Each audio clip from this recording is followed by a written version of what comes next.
right, everybody, welcome back to Mondays Down South. Before we get started, as always, if you can do us a favor, subscribe to the YouTube channel. As mentioned last week, we are on Spotify and Podbean for anyone that uses that. So hit us up on those platforms as well, and then follow the Instagram. But we'll dive right into it. We actually have a guest this week, a return guest. Up on the top left, Kevin, my college roommate, is back on. Just to give a quick refresher intro, I won't give the whole thing since you've been on before. But yeah, again, college roommate, Philly sports guy, big NBA guy, or his expertise is, which I don't think is a word. But yeah, you got anything for us before we get started, my friend?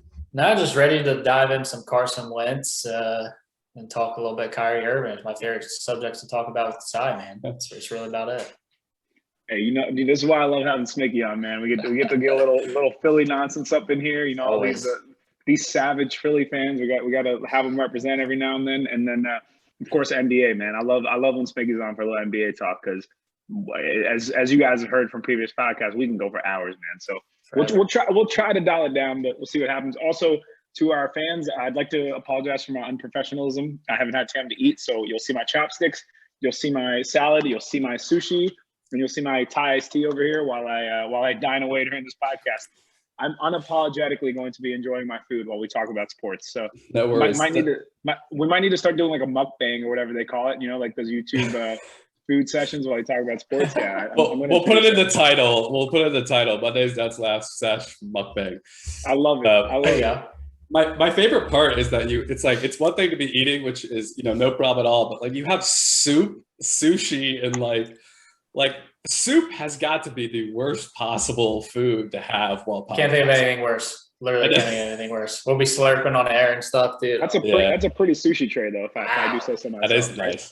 That is nice. I think the only thing worse than that is maybe cereal, which we have had someone on the podcast eating. Shout out Alex Wood. And he didn't even warn us. We're just in the middle of recording, and he just starts munching on some cereal. I'm like, Alex, what are you doing, bro?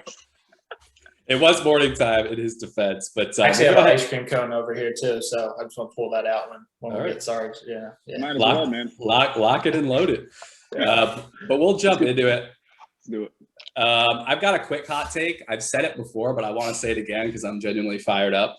I messaged about it a little bit in the group me, but I am challenging officials everywhere to be better, one, and two, I'm challenging the organizations that employ them to do a better job of policing them. Because over the weekend, I think the basketball, it seems to be the worst, but over the weekend, and again, this is going to be a homer example, I'll grant you, but college basketball, conference tournaments, JMU loses a game by 1 after they call a technical on our coach for saying, complaining about a call on each end of the floor. And all he said was, no curse words, all he says was, it was the same thing down there, as in at one end of the court as another, where they called the foul. They give him a technical, turns out to be a 5-point play with an and 1 and 2 technical free throws that all got made, and we lose by 1. That put them up 2. So basically cost us the game. That was awful. I think back to just tons of examples, Kev last week now the Donovan Mitchell ejection didn't impact the game. They would have lost anyway. But I was like, stop ejecting superstars and the Devin Booker thing was horrible. I'd even say the Donovan Mitchell thing was kind of uncalled for, but he probably should have been ejected. But some calls led him to getting to that point. A lot of ref show stuff. It needs to not be about that. Bro, we're here for the athletes. It's that simple. We can jump into some news. We actually had breaking news about an hour before the show. Dak Prescott reaches a deal with the Dallas Cowboys, about 4 years, $160 million. The contract is kind of crazy when you look at how it's structured. And Kevin and I were talking about it before the pod. We couldn't understand it. But bottom line, Dak has a deal with the Cowboys before the franchise tag deadline. Kev, we can start it your way. What are your thoughts on the contract here? Yeah. For me personally, I'm a two times dynasty owner of Dak Prescott. I'm in 2 dynasty football leagues. Both super flex. I have 2 quarterbacks, so he's very important to my team. Thrilled for that. He put up some solid numbers for them. They got a quality staff. I'm happy on that part. As an Eagles fan, Not super thrilled about it. Thought his chance could go elsewhere. He just seems to, I'm honestly, I hate the Cowboys, but happy for Dak, man. I mean, he got injured. Everybody gave him crap for not taking a contract. It ended up working out. Even he got hurt, lost everything, whatever, but it worked out. So I'm happy for the dude. Seems like he's going to be around for a while. They got a really good core around him. Even if they lose, say, Amari Cooper in the future or get trade Gallup, he's got CeeDee Lamb and probably one of the other two at least. They got a lot of weapons there. That's a scary team. If they shape up the defense in this offseason, which I believe they will solely focus on, that they could be pretty scary for a while. I'm happy for Dak in the sense that he got his money, but he was going to get that anyway. And I think he deserves better than the Cowboys. I'm obviously heavily biased. Sure. So in that sense, I'm not happy for him. I was surprised, honestly. I was pretty convinced for a while that he was going to get tagged this year and then he was going to be mad and leave next year. So obviously as a football team fan, I'm doubly disappointed, obviously, that he stays with the Cowboys. But two, I was very confident that if he did get tagged and leave next year, then the football team were going to be huge players for him and just can throw a bag of cash at him to get it done, which was what I really wanted to happen. So my master plan didn't really work out in that way. But the more I think about it, it's like, that's a lot of money for Dak. And I love Dak, arguably, as much as the next non-Dallas fan, especially for someone in the division. But $40 million for someone I would call like an elite game manager, and like, does that make him an elite quarterback? Can a game manager be elite? I don't know. Lots of questions, but $40 million is a huge price tag. You were the first person I thought of when I saw the news. I was like, damn, I was going to be pissed. That was literally my first thought. I was like, the skins playing, or sorry, football teams. Yeah. Go ahead, Ty. Sorry. No, you're all good. If he was fully healthy, I still wouldn't want to pay that contract. Like that's how I feel. Like, I mean that with no disrespect to Dak, because I actually was even more critical of Dak before last season, and I think he proved a lot more that he wasn't as much of a game manager as I thought he was. Like, he definitely isn't somebody that's like putting the team on his back, like game in and game out. But he certainly was putting up big numbers within that Cowboys offense. And the other thing is like, he's got a loaded offense. I mean, he gets Zeke Elliott. At the beginning of the year, he had a nice offensive line, and then he had receivers across. He has three like arguably top 20 receivers in the NFL. You could argue that, like, all on his team. And so he's playing with fire. So when you look at it that way, he's had the pieces. Would I pay 4 years, $160 million for Dak Prescott if he was fully healthy and I was guaranteed that for the 4 years he would not get hurt? No, I would not personally. But what shocks me is Dallas. I don't understand what Jerry Jones is doing, because if you were willing to pay him 4 years, $160 million after he comes off this like gruesome injury, why didn't you just pay him last year? Like, what changed? Like, I don't understand why after the injury you decide to lock him into like the highest annual pay for a quarterback in NFL. I think it's probably the highest annual pay in NFL history for a quarterback. Why that makes no sense to me, right? Like, I don't understand the rationale. I almost wonder if it's just like, oh, we don't want him to be like upset with us, so like let's make it happen now. Whereas you could have just done it last year, and maybe you probably got a little bit of a better deal before he had a great year last year and then he got hurt. So I think there was mismanagement on Dallas's end. I think their offense will be great, but here's the thing, Swiggy. I know you're talking about them just needing to shore up their defense. They have so much money invested in that offense. If you look at it, like Ezekiel Elliott, Amari Cooper, now Dak Prescott, $40 million. And then several of their offensive linemen, if they want to retain them, they're the most expensive offensive linemen in the league, like at least the top end ones. Between that, more than like, I'd probably say, I haven't looked, but I would venture to guess 70% or so of their cap is invested in their offense. And then you got like nice young guys like Jalen Smith and them, but they're going to need to start getting paid too. And DeMarcus Lawrence is not a cheap guy. So my concern is for their team, where can they really improve on defense? They're not going to have the money, so they're going to have to do it through the draft. And Dallas, like, it's not like they're just going to have one draft class and all of a sudden be ready to compete on the defensive end, because last year they had these exact same guys and they were not winning games with Dak Prescott. They were putting up like 40 points, but losing because the other team was scoring 50. And I just don't see that improvement in the near term. So they're going to have to do something to really like ramp it up. This is why I'm always a big believer in like focusing on the draft and then like not paying too much for guys early on, like picking your spots, because they've really locked themselves in a tough position in terms of improving their defense because they paid so much money to their offense. And if their line doesn't get healthy, it eliminates a little bit more of Zeke, because you saw last year Zeke went from being a top running back in the NFL to the second half of the season when Dak got hurt and their line struggling. Like he couldn't buy a 10-yard run to, you know, if we paid him $1 million to do it, which is what they're doing, right? So I don't know. That's kind of how I see Dallas. I don't see their outlook right now being like super exciting. I still think the football team, I would say the football team more than any of the others has like the brightest future in the sense of the amount of cap room they have, along with the fact that they've already had an established young base where they're not paying a ridiculous amount of money for, you know, one side of the football. That's how I see it in the East, at least. I guess other big news, NBA, Blake Griffin to the Nets. Any takes on that? Me? As a diehard Sixer fan, no, I'm not scared of a Blake Griffin signing. Am I afraid of a James Harden trade? Absolutely, 100%. But Blake Griffin, not relevant. I think he's not even playing back-to-backs and stuff. He's washed, dude. I mean, they're like trying to build a 2015 All-Star team. Like get out of here. Like, they'll probably get another good star, but no, Blake Griffin doesn't do anything for me. Bothers me that Nick Claxton might lose some minutes because that dude's fun to watch. He's on my dynasty team in basketball. But yeah, I don't know. It just gives him another big name. It's just big name hunting. Blake's washed, dude. That's all I got to say. It's a they have nothing to lose situation, right? Like, you signed Blake Griffin, they had like 3 empty spots. They needed to fill 2 more. You get Blake Griffin on a veteran contract structure. They're not paying the money Detroit's paying for him. Here's the thing: if Blake comes over there and he decides to just play a role, he's washed in the sense of you're not going to expect Blake Griffin to be Blake Griffin of the Clippers or when he first got to the Pistons, of course.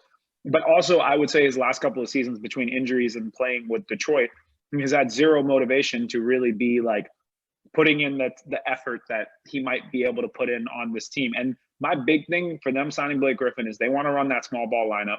Yeah. If they can even get like 15 good minutes of him playing center, of him just grabbing rebounds and making a couple of open jump shots, that's all they want out of him. Because like Blake Griffin isn't the first option, he isn't the second, he isn't the third, he isn't the fourth, and he isn't the fifth. Like, he's the 6th or 7th option on that team, if that. And he doesn't even, like, even if he doesn't pan out, like, they really have nothing to lose. And I still think that with that extra spot, they'll be looking out for like somebody like a Drummond if he comes available, or like a Hassan Whiteside. Like, I still think they'll be able to get somebody like that. It's actually ridiculous, like the embarrassment of riches they have in the sense of like name value. Like, of course, like Blake Griffin isn't Blake Griffin of old, but like, you're talking, you have both of the Lob City guys. You have Kyrie, James Harden, and Durant. And then the funny part is we talk about all these guys, and Joe Harris might be the best shooter on that team, and he's just straight chilling wide. I bring this up every single week. This dude literally hangs out on an island by himself and gets to shoot basketballs into an ocean. Like, that is literally what is going on with this guy right now in Brooklyn. So I don't know. I think it's an entertaining signing. It's the name value is there. Who knows? But they have nothing to lose, right? Like, if he ends up regaining some of that effort and he dunks for the first time in 2 years, wonderful. If he doesn't, then whatever. Like, cool. Like, then he doesn't play and they keep winning games with who they have, because it hasn't really mattered who they've had. Like, Durant's been out for 2 weeks and they've won more games than they have won with Durant. Like, that's like, and that's no knock against Durant. Obviously, they're much better with Durant, but it's just James Harden and Kai and those guys they've established that chemistry and they're balling out. So I'm not like, I don't know. I'm not super concerned with it. We'll talk about it more, Ev. I want to get your take first, but I'm definitely going to be asking you a little bit about the East after that, Smicky. So I'll let Ev go first. Yeah, I'll save time for that segment. I don't have much to add. I agree with you guys. Like, when I found out, like, I just found this out fairly recently, that Blake Griffin doesn't even dunk anymore. I was laughing so hard. I was like, so what is Blake Griffin? Like, I find it hard to believe, like Sai was saying, he's completely washed. Like, but yeah, again, I don't think it moves the needle. It's exciting, but we'll see what happens. But yeah, you guys can take it where you want to go with the East. I just think it's like they are obsessed with the small one. I think they secretly don't want to start DeAndre Jordan anymore. But I guess because he's maybe a good dude and he's an elite teammate, I guess maybe they're like, we'll still start you.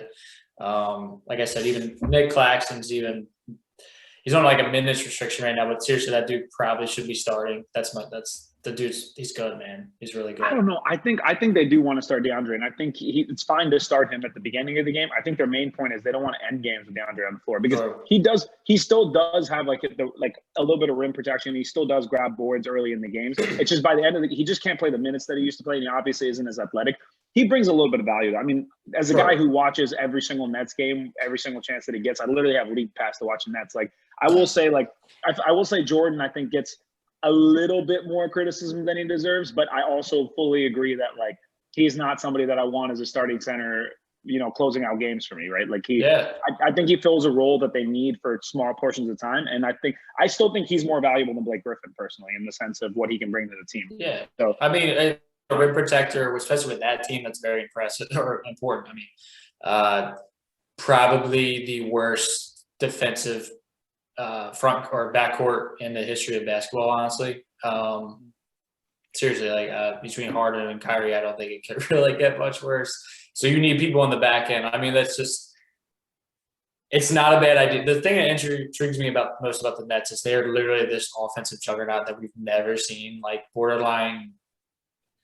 You could say they're more deadly than the Warriors. I mean, like strictly offensively. The thing what made the Warriors so good is they were also an elite defensive team. Like, so they were elite both sides. Where like the Nets are like elite offense. Or like, I mean, you could say they have three of the best scorers in all of basketball. Honestly, like they have three more scorers than the Sixers do. Like the Sixers kind of don't have that go-to guy like they did when they acquired Jimmy Butler. Like.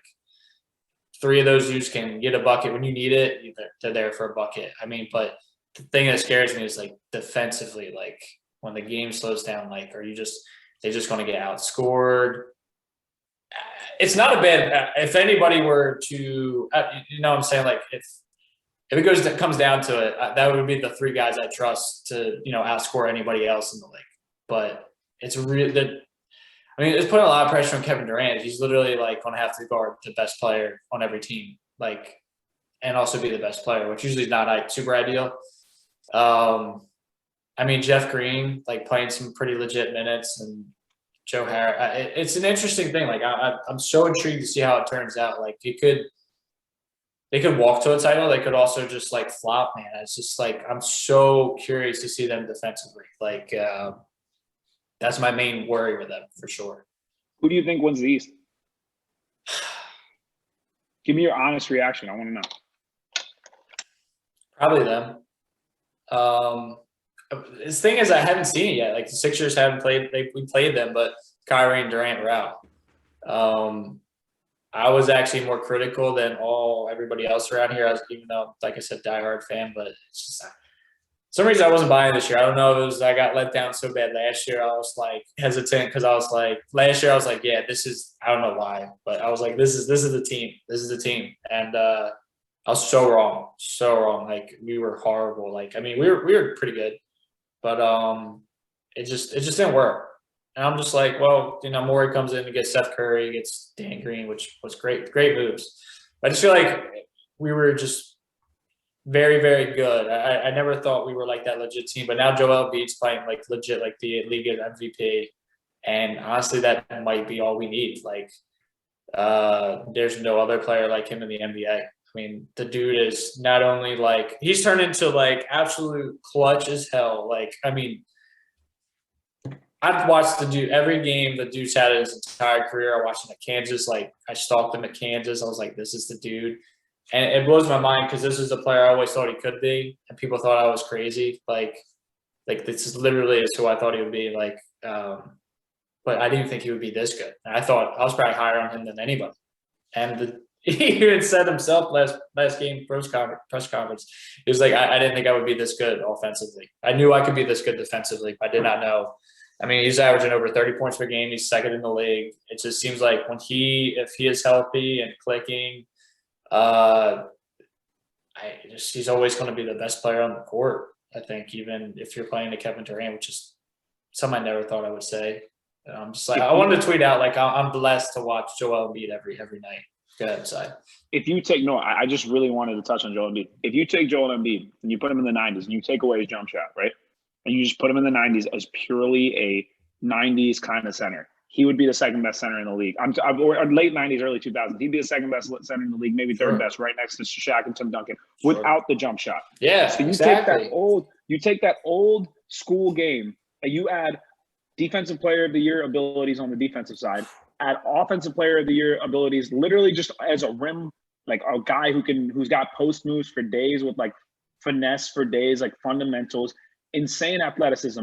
You take all of that, and then you add a jump shot. Like he's shooting over 40% from the 3-point line, bro. Like that is absolutely, you're not allowed to do that. That should not be legal. Like I don't understand that. He is unreal. I've always been on the Embiid train though, because like I remember like between Kansas, I'm a big like Bill Self guy. Like I always like used to root for Kansas to win games and stuff. I remember seeing him there and just being like, this dude is so pure. Like I was always worried when he went to the NBA that they would try to make him like get away from his fundamentals, because the NBA was evolving into this league where like true centers weren't really a thing anymore, and like you wanted to space the floor. But he is able to keep that true center mentality, but also space the floor, and he's just like literally the perfect old school center in the modern NBA.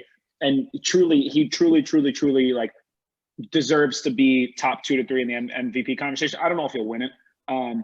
Do I think he's the best player in the East? Like right now, maybe, but if Durant is healthy, I still think Durant is the best player in the East, simply because it's unfair. It's not, like, even when he came back from injury, like it felt like he didn't lose a step. Like he came back from an Achilles and he's literally like stepping on the floor and you can't stop him. Like he gets the spot every single time, gets his bucket. On defense, he plays great defense. He's got great IQ, and he's just unstoppable in that sense. And I just think the Nets as a team, without Durant, right? Like without Durant even here, they have beaten every good team in the NBA that you could want. With the exception of the Sixers, they haven't played them yet, but they've literally beaten every single team. The Clippers, they haven't beaten Except one. They haven't beaten the worst team in the NBA, but they've beaten them. No, I'm kidding. But legitimately, they've run the gauntlet. They went out west and won 6 in a row without Durant, and just Harden and Kyrie. Yeah, and just Harden and Kyrie playing. And people talk about the defense, and I agree, their defense is not good, but they've progressively improved on the defensive end, and they'll never have a good defense. But that offense, even without Durant, that offense is arguably one of the greatest of all time. With the way you can't defend it. It's impossible. You could the way it's ridiculous. It is. With the way even without Durant, with the way Harden is playing basketball as a point guard, maybe the best point guard in the NBA with his passing right now. It's actually ridiculous. Like if you watch the Nets and the way he's passing the basketball, people need to just shut up about the narrative of like, oh, James Harden is just a dribble guy that can't do anything else. Like if he wants to go be the best point guard in the NBA, he can go be the best point guard in the NBA, because he just has that like IQ, the ability, and like the passing chops and the height and the athletic ability. He can do that. Pair that with Kai, who's just having like this ridiculously efficient season, 50, 40, 90. You got Joe Harris shooting over 50% from the 3-point line. And even guys like Jeff Green and them aren't really getting their due, because they got guys like a TLC, and they got guys like Bruce Brown, who you never even knew these guys' names before coming this season. At least most people didn't. And Kev did. TLC, baby. First round pick. Oh man, I watched his YouTube when he was out in this random like B level France thing. I was all over TLC. Okay, so Kev knew, but Kev is in the vast majority. But I'm just saying even like their role players that aren't big name guys, like Bruce Brown. Oh yeah, no doubt. Yeah. Bruce Brown has been absolutely terrific for them, and nobody wants to talk about him because he plays great defense and he brings it. So I don't know. That team just seems like, I don't know how they get beat unless the Lakers get Anthony Davis back and AD is playing at his best. Because I truly believe that's what it comes down. Like in my mind. So you think they walk the East? Like they destroyed Sixers? I think the Sixers are the only team in the East right now that would give them a true series because of Embiid. Purely because of Embiid. And I mean that because Ben Simmons plays good defense, but like, no offense to Ben Simmons, you're gonna have to pick between Harden, Kyrie, and Durant. And even on your best day, if they're playing their best version of offense, they're unguardable players. So it's like, you know, you guys have good wing defenders, so maybe you limit a little bit on the offensive front, and then Joel Embiid can just dominate the paint, and nobody can do anything against that. But do I think any team in the East right now, when they get Durant back, could beat them 4 out of 7 games? I don't feel that way, because I just think like for 4 out of those 7 games, that offense is going to be so absurdly good that it's just going to be so impossible for a team to match it with the way that their efficiency is. Like, they're just so efficient. It's insane efficiency on the offensive end that I just, and you got to keep in mind in the playoffs that it's going to be even more, nails to the ground, like tougher kind of energy. And they have 2 of the clutchest players in the NBA on the same team, like with Durant and Kyrie. Like, we talk about Harden, that's fine, but like those 2 guys have hit some of the biggest shots in NBA history. And like when it comes down to the line, you can trust any of them to have the ball in the hand and finish a game, right? So when I look at it that way, it's really hard for me to think anybody in the East right now could do it. But if there's one team that could, I truly believe it's Philly, Kev. And that's hard for me to say, because I kept saying, like, last time you were on here, I said the process is nonsense, right? Like I've always preached that, because I was like, we've waited this long and we haven't seen Philly do more than get to Game 7 against Toronto and then lose. Like that's the best they've ever done, right? And this was always a 7-year plan. It was from the beginning. We knew it was a 7-year plan, which is pretty accurate, I think. Yeah. Fair, but I mean, the guy that put the 7-year plan together isn't there, so that's kind of also where it's like I crack up about the notion of I don't know, but Joel Embiid is showing off. Good for Ben Simmons though. Like, I think he's reached his ceiling, but at least he's like his ceiling is still a very solid like player in the NBA. I don't know. My thing is, I think it comes down to who guards Joel. Actually, like, you flip it. Like, the dude has been like he's like Shaq level dominant with a 40% level 3-point shot. I mean, it's nonsense. So like, it's ridiculous. He can get people into foul trouble if he wants to. When he feels like it, he can, like, all right, you're going to get fouled out tonight. So like, in my opinion, it's like, all right, so once you get DeAndre out of there, it's like, all right, well, Blake, you can get some fouls. And then it's like, all right, you're going to put Nick Claxton, who weighs about 200 pounds on you. Like, okay, like who's going to guard him? So you're not putting Durant or any of those wings on him. So I'm very curious to see that. That's what, like, I'm so interested to see. Like, we're pretty efficient offensively, man. Like, 100%. I'm curious to see what Ben looks like in the playoffs, which is why, like, at the time of the Harden trade, I was all in on trading for Harden. A lot of my friends here around here thought I was nuts. Still think I'm nuts, actually, for that. But I kind of thought that, Joel Embiid, hopefully he's not, but always, you never know with anything. So it's like, dude, he's playing at this level. Go get the best supporting cast you can for him. So why not get arguably the top 3 player in the game, even if it costs a Ben Simmons, who I think kind of hurts us when the game slows down. But I think Ben was affected by these trade rumors earlier in the year and was playing horrible. And I was like, dude, I'm done. Like, I'm a pretty big Ben truther. Like, not as much as Joel, but I've always been like, no, he does everything that you need. But I got to a point where I was like, you know what? I still honestly, I still think we kind of should have done the trade. A little bit, part of me still thinks we should have done it, but it ended up being a little too much. I think you guys gave up a lot, and I don't know if I really ever would have wanted to do that. Plus Ben Simmons, I mean, I don't know if we would have had to just do as many picks, but I'm curious, man. Like, because when the game slows down, his lack of jump shooting struggles. But what I'm excited about is he's gotten his free throw percentage up, so he at least is not afraid to go to the line. So we'll see, man. Go ahead. No, sorry. One last thing. I want to give Ev a chance because we've been ranting over here. So we're gonna give this guy a chance to say something. But the one thing I will say is, if you traded for James Harden, he wouldn't be on the Nets right now. That was my big point. I was like, if I'm Philly, like, and I hate to say that, like, because I don't want to make it seem like you need to make a trade so your competitors don't get better. But like, James Harden is a significantly better player than Ben Simmons, and he has at least 4 years of great basketball left in him. Like, maybe not this level for the next 4 years, but at least enough to put you guys a little bit over the top on that end. So if you look at it right now, if you had made that trade, sure, Simmons would be gone, but the Nets would be sitting there without Kevin Durant, and it would be Kyrie playing with the, like, the rest of the role players and trying to figure it out. Instead, like, and keep in mind, I mean, of course, we didn't know what was going to happen with oh man, I can't believe it. Karis LeVert. Like, we did not know what was going to happen there. So that was a factor. but they would have had Jared Allen, Kyrie Irving playing together without Durant right now, and you guys would be sitting there with James Harden, Joel Embiid, and Danny Green, and like your team would just easily be the best team in the East until like Durant came back. That was my point. That's like I feel like that's why you should do it, because that's why I told my friends. I was like, dude, like really, like you hate to pay against the competition, but like part of getting him is making them not better. Like you know, 2 of the top 5 MVPs right now. Yeah, James Harden it's crazy. Top 5 MVP. Joel Embiid's top 5 MVP. Sure. Both of them would be on your team. And you could say you would have the best defensive player in the game, or at least most complete. Like, you know, you could have the best defensive player, the best offensive player in the game, you could say. Potentially. Like, at least the top 3 of each. I mean,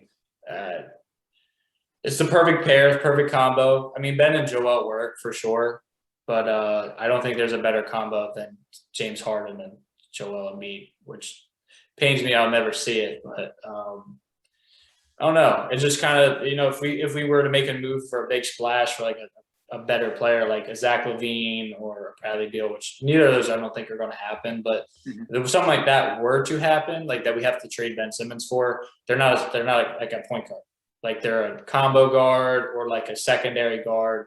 And I think that just like that made me like look at it like Harden is the dude. Like you just got to go get him. It doesn't care what it costs.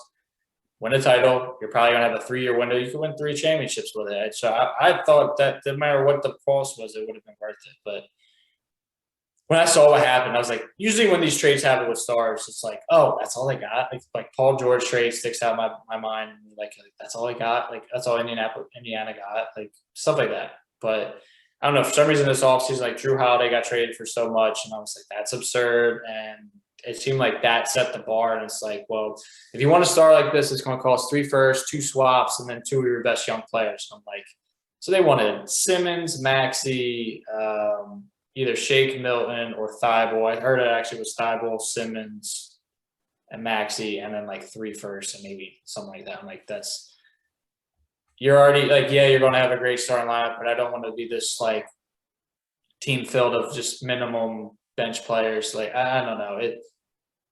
It kind of made for an interesting story because now I am curious to see how this works out. And it'd be more satisfying to do it the homegrown way where your 2 stars or 2 dudes you drafted. So I'm fine with it. And I think defensively we're very scary with Ben because Ben really can, you could argue actually as good as Joel has been that Ben could be a defensive player of the year candidate. Doc's actually talking about him to the media about how he should be getting some votes for defensive player of the year. It's unbelievable what he's been doing. So I'm curious to see how that turns out. But, you know, Ben has been playing a lot better once he knows, I think, he wasn't going to get traded. He says obviously it didn't affect him, but it clearly did. He's been his last month has been his best month I've seen him play. And it's really exciting to see. I think it only goes up from here. Shout out Doc Rivers because he got so much criticism after last year, and he clearly is proving that he can coach. So, Ev, go ahead, man. We've been talking for an hour here. No, so you got to do your thing. I absolutely love it. Great stuff. I'll go pretty quick on my takes, just reactions to that, kind of in reverse order. I don't think, just from a Wizards perspective, I really don't think we are trading Beal as badly as people want to. That maybe they should. I don't know, but no need to dive into that. In terms of the trade, I think looking back, it's hard not to say they should have done it. But at the time, like I don't think anyone could have predicted. Well, you probably easily could have, but like the level of impact James Harden would have had and how easily I think they would have gelled. I don't know if people would have thought that at the time. But yeah, looking back and at the time I was like, man, Harden and Embiid is like an amazing combo. I just love the idea of them 2 playing together. And in terms of the East overall, I'm a little more 50-50. Like I do think the Nets will end up getting it, but like I'd almost put it at like 55-45 with Philly. Like I think that'd be a fascinating series, just the defense versus offense. Are we the 55 or are we the 45? No, you're the 45. You're the 45. I'm still leaning Nets. But man, I think it's those 2 teams, and I'm fascinated to see how that turns out. If Brooklyn gets past Washington. All right, let's jump over. Let's pivot. Yeah, no, I have to point out, we were planning out this episode. I was talking to Kev for a while, trying to get him on. He'd been trying to get on for a while. And we were talking about like a baseball topic and just like what to talk about. And it didn't click in my brain that he was like the perfect guest to have on right now because to just get him in a room with Cy right now. Yeah. Because not only could they go on for days on Philly versus Brooklyn as respective fans? But obviously the tie-in with, we've been talking about, I think we did like 30 minutes on the Carson Wentz trade 2 weeks back. So obviously our audience has heard Cy and I's takes as well as Zach's, but as a Philly guy, Kev, we wanted to get your take on the trade, and then we'll let Cy react to that. I'm going to stay quiet for this one as well, just in an effort to save time, because I know this one could go for a while as well. Feel free to interrupt me and tell me to slow it up. So don't feel bad about like, yo, chill, because this stuff fires me up. So we'll edit you down later. Yeah, we'll edit you down later, and then Cy will go brief, and we'll be good. No, I'll keep my reaction brief because I talked extensively about it. So mine will just purely be a reaction to you, Smicky. That's it. Do your thing, bro. I will start this. I think I am in the minority in Eagles fans. I don't really know how to gauge myself. Like I was telling Ed before this, Carson, like specifically where I live in South Jersey, Carson lives in my county. So he's a big deal around here. Like we're in the middle of nowhere. I think he kind of latched on in this area because no one chooses to live here, but he's from North Coast, blah, blah, blah. So between my friends locally and just anybody around here, Carson just like, that's our guy. For me, I don't know. I've always had this love-hate relationship with Carson. Like, Nick Foles won us a Super Bowl. We would never have been there without Carson. That's a fact. If Carson never got us to that start, we wouldn't have won. We needed home field advantage. That was because Carson was an MVP that year. Probably would have won it if he didn't get hurt in that Rams game. But I have to say I've never been fully like in on Carson. Like I was like, heck yeah, this is our guy. Like this is our dude. But something has always held me back. I don't know why, but it's always just something with him. Whether it's, and none of this is, I'm not saying any of this is his fault, but he, the play in the Rams game that tears his ACL, so he gets hurt. And, the Seahawks game, once again, not his fault, but here he is again. We finally have a chance. He gets hurt in a playoff game, I think he never was able to recover from losing or getting hurt, Nick Foles winning a Super Bowl, and then coming to work and he's looking at a Nick Foles statue as he walks in. Like, it's got to be weird because you're still there and you never left. And someone else, I think he always, I don't know if he's his hardest critic and he just kind of looks up like, hey, like Nick Foles literally won us I don't know, man. But I think he put too much pressure on himself. Like he knew he never would be that guy. I think he wanted to be that guy so bad to take us back, and this never happened. But there's always this drama. Where there's smoke, always something else pops up. Like, I don't know even where to begin. There's so much to talk about here, but basically, like, there's always something wrong. Like, you would hear this, you would hear that, you hear that, and eventually, like, some of it's got to be true. Like, sure, that's not all true, but it seemed like he was very cliquey with people. So, like, he had his guys for sure. Like, that's very obvious. Jordan Matthews kept getting an NFL job because of him. I think certain offensive linemen, like were Wentz guys, I think then that eventually started having Hurts guys. So I don't know if I don't know who decided to draft Jalen Hurts, but that had a lot of this is not Wentz's fault. This was a lot of poorly mismanaged stuff from the front office. Whether it's Jeffrey Lurie, the owner, or Howie Roseman, the GM, this whole hit situation was just poorly handled. So I think deep down, Carson had some insecurity issues. And, drafting a quarterback in the second round, it's like, I think when we all saw it, we're like, oh, Howie clearly values backup quarterbacks because that's what won us the Super Bowl, which is, to be honest, very stupid. But from someone that's literally 2 or 3 years off of doing that who can blame him, I guess? I don't know. I'm not the guy making these calls, but I think that sat very poorly with him. And then, COVID happened and they didn't get a chance to kind of go into camp. You have like no weapons, and then you draft the first round rookie and they don't even get a chance to get chemistry together because you can't even meet up. And then you pretty much just have no preseason. And you're like, boom, go out there. So he kind of was set up to fail this year. And it's weird. It was almost like I said, they pretty much set him up to fail. So he has a terrible season. And of course, when you draft someone in the second round, honestly, anywhere in the top 3 rounds of quarterback or whatever, you're going to be like, hey, like this young dude's here, like who we don't know, like kind of was promising, like, what can he do? So then, we have a terrible season and we just have no offensive weapons. Like I said, most of this is not his fault. Carson Wentz just had, like, if anybody is watching this, look up Miles Sanders' touchdown pass from Carson Wentz. Legitimately one of the best throws I've ever seen in my entire life. It's against the formerly Redskins at the time. He throws it between, like, two guys in the corner of the end zone, and then Miles is in the corner and catches it. He, like, threads the needles. It's unbelievable.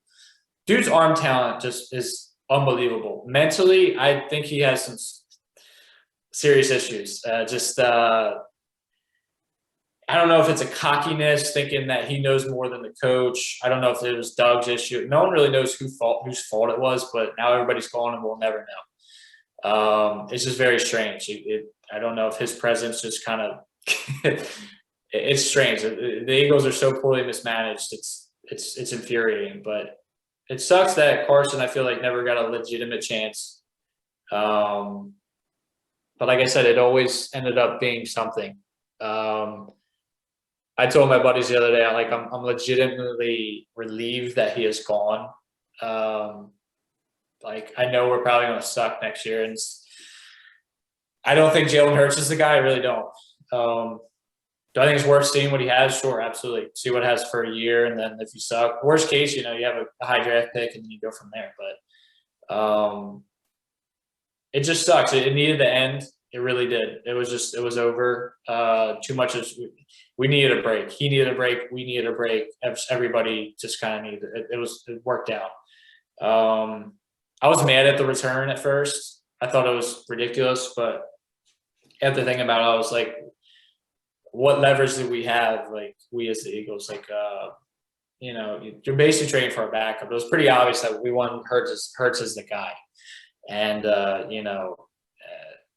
so like, hey, trade for a backup quarterback that's going to cost you $30 million. Honestly, I'm surprised we even got what we got. I'll continue with Carson Wentz. I've said a lot about it, so I'm not going to delve super deep. I think I completely understand your perspective, Kevin, in the sense of, like, as a hometown guy, like, I can definitely see people being extremely biased in the sense of their love for Carson Wentz. And I also agree with you that I think to a certain extent he is overrated, but I think in other extents maybe he's a little bit underrated in the sense of his ability to be better than obviously last year, arguably one of the league's worst, if not statistics wise, the league's worst quarterback is what people have touted it out to be, right? Yeah. And I think his time in Philly, like you said, it just needed to end. I just think that, like, with sometimes it really just is a change of scenery can do so much. And my big point that I made during our initial conversation is what he had to do in Philly to win is a heck of a lot more than what he's going to have to do in Indy to win. That's my major point, right? Because you guys didn't have a solid receiving core. You had Miles Sanders is a good running back, but in terms of running game, I can't say it was the most consistent in the sense of, like, the way you were play calling to set things up. Like, at least that's not how I felt when I was watching Philly games. It just felt like a lot of times Wentz was just dropping back, trying to create plays, like every single, down, like kind of running around with like a chicken with his head cut off, trying to make plays. And with a not so amazing offensive line, and I don't know, what was it, Jalen Reagor and Fulgham as your best receivers, like, going in the season, like, that doesn't really set up a recipe for success. Ertz got hurt, so that didn't help. And then Goddard stepped up, and now Ertz doesn't want to be there. So just in all kinds of ways, that offense just seemed like there was a lot that wasn't going well. And these aren't excuses I'm making for Carson, because he still made a lot of plays that he shouldn't have made in a negative light. And I think part of that is coaching, though. And I think, like, him clashing with Doug Peterson doesn't help. We're paying a lot of money for a guy that I legitimately, like, I don't see him being like when we got Carson Wentz, I wasn't like jumping out of my chair like, we got an MVP quarterback. Yeah, right. But I did stand up in excitement, basically saying, like, for the price that we paid, it was probably the best thing for us as a team because of his relationship with Reich. And all Wentz needs to do is come to Indy and take what's given to him. And he will be given a lot of much easier opportunities for success playing with Reich again, who knows him so well and who he knows so well. And the other thing being, like, Carson Wentz, I know there's a lot of reports of his struggles in the locker room with other players and with the coaching staff, and just like him just being a tough guy to deal with. I don't think we would have traded for him just because I know from everything Chris Ballard has ever done, he would never, ever, ever bring a guy over unless he believed that the chemistry could be solved. And Frank Reich definitely gave a big vote of confidence to let that happen. So if he comes over and he can be happy, and so far, like his initial conversations with players and stuff, like the players seem super excited to have him here. I think with Reich, he can just be a above average quarterback this upcoming season. And that's all we need, because if he's an above average quarterback, we have Jonathan Taylor as a rookie who had 1,400 yards as a rookie, who I know you love. So I had to plug him. Go Rams. Go Rams. We have Pittman coming into his second season. We got enough cap space to go get ourselves another nice receiver. We'll give Wentz an opportunity for success, and I think he can capture it with Reich. My beer is empty, which usually times us out to an episode. So that means we got a little bit of editing work to do. But I'm also kind of working on a new segment called Last Call, where I just arbitrarily ask you guys questions that I've been wanting to ask and want to sneak into the show. So quickly, 1 minute answers for each of you. Kevin and I were talking about this one. The Pacoda MLB projections came out for the NL East. They said the Braves are, basically 500, either 82 and 80 or 80 and 82. I don't remember. What is your take on that one? What? Thank you. Are you kidding me? Like, I still think the Braves should be favored to win the NL East. And I love my Mets. And here's the thing. I think the Mets can win the NL East. I think we certainly have the opportunity to. I think our rotation has been shored up more. And I think getting Thor back later will be great for us. And I think Lindor and all these guys set us up for great offense. I think the Mets and the Braves should be like clashing for that NL East title all year. But how do the Braves not get the favorite just because like they have literally no flaws on their team? Like they've gotten better arguably, and they were almost won the NL last year. They almost went to the World Series. They were one game away. Like that's ridiculous. And my one for you, Kev, you've been talking a lot about how you've been getting into the draft, obviously with that higher pick, and just a little shout out for the viewers. Keep an eye out. We're going to get you on for some of that draft coverage up in April. For a lot of that good content we have. So they'll see you again soon. But my question to you is, with your draft research, give us one like sleeper name in the first round to watch out for that you really, really like. I'll go Rondale Moore. Purdue receiver? Yes. I've heard a Steve Smith senior comp, but like better, like faster, like grades out, playerprofiler.com. You ever heard of it? You should check it out. They have like all these analytics and like speed scores. It's really cool. Dude basically is a player profiler gem. Like I've seen some places like Daniel Jeremiah doesn't even have him in his top 50 and stuff like that. But a lot of mocks, I think PFF has him at like 21 overall. So he's kind of hit or miss. And this draft thing is real interesting with like no combine. And it seems like no scouts are telling anybody, like any media people, anything. So it seems like the media is completely lost in this whole thing. I would be interested to see where he goes, because he seems like someone that can really help a NFL franchise right about now. He just seems like a short, like compact, fast receiver that can just do like everything. Well, I love it. I know one team that's picking in that mid to late first round that's in desperate for some speed at receiver, but we'll that's Rashad Bateman. That's your guy. That's your guy. I do want Bateman really bad, but that's it for me. Any last call items for you guys before we close? I think we can call it, man. It's been a long one, but a great one. But that's it, I guess. Kev, last word. Sign us off. Thanks for having me on. Appreciate the time here. I enjoyed it. I've been looking forward to talking Wentz and Nets with Cy for a very long time. So glad to get some of that in. I'm sure we can keep going. This is going to be a never-ending thing. So this is something that's going to end soon. So we got a lot to look forward to here between Cy. We will always welcome you back, Smicky, because these segments, I mean, we could literally talk for hours. I love it, man. We miss you. We're excited to have you on, sir. And thank you for joining. And I think we should sign off. You sign us off. I think we kept this nice and long. So, and you didn't really get to say a lot. So let's. I love it. My job is so easy. Just get you two in a room and we can go for hours. But yeah, that was Mondays Down South. Catch y'all next week.